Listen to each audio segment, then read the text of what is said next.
ఇది ఒక భిక్షువుతో జరిగిన ధ్యాన సంబంధిత చర్చ యొక్క సంక్షిప్త విశ్లేషణ.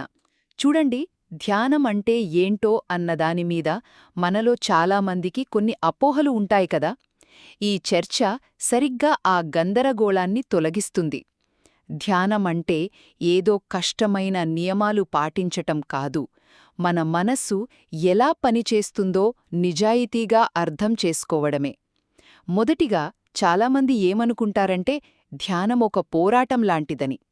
కాని అసలు విషయమేంటంటే ధ్యానమంటే మనస్సుతో యుద్ధం చెయ్యటం కాదండి, దాన్ని ఒక స్నేహితుడిలా గమనించడమంతే. మనం శ్వాసను కంట్రోల్ చెయ్యాలని చూసినా, బలవంతంగా ఏకాగ్రత సాధించాలని ట్రై చేసినా ఒత్తిడి పెరగడమే తప్ప శాంతి రాదు.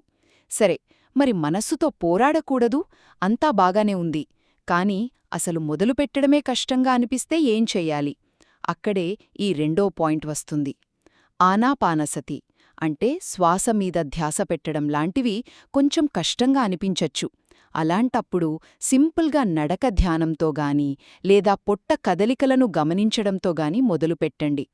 ఇది మనస్సును నిలకడగా ఉంచడానికి బాగా హెల్ప్ చేస్తుంది. ఇక చివరిగా, ధ్యానంలో ఉన్నప్పుడు మీకెప్పుడైనా వింత వెలుగులు కనపడటం లేదా ఉన్నట్టుండి తీవ్రమైన భావోద్వేగాలు రావటం జరిగాయా?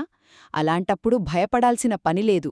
మన ఏకాగ్రత పెరిగే కొద్దీ మనస్సు చాలా సెన్సిటివ్గా మారుతుంది. అందుకే ఇలాంటివి జరుగుతాయి. సో వాటిని సమస్యలుగా చూడకండి, అవి కేవలం సహజంగా జరిగే విషయాలని గమనిస్తే చాలు.